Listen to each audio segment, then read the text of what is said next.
This is Mike Trina from the WBAP 24/7 newsroom. A severe thunderstorm warning is being issued for Dallas, Tarrant, Johnson, and Ellis counties in north central Texas. Stand by as we alert our other stations in the area on WBAP.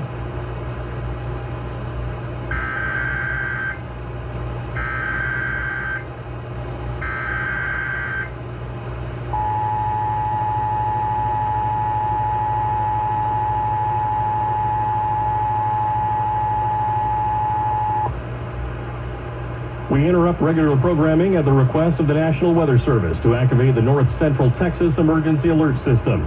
A severe thunderstorm warning until 6:30 for Dallas, Johnson, Tarrant, and Ellis counties. This storm system includes wind gusts up to 60 miles per hour and small hail.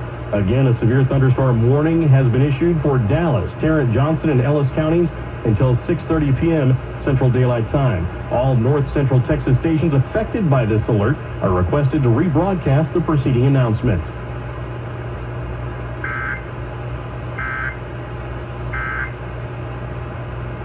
We now return to regular programming on WBAP. Using research here.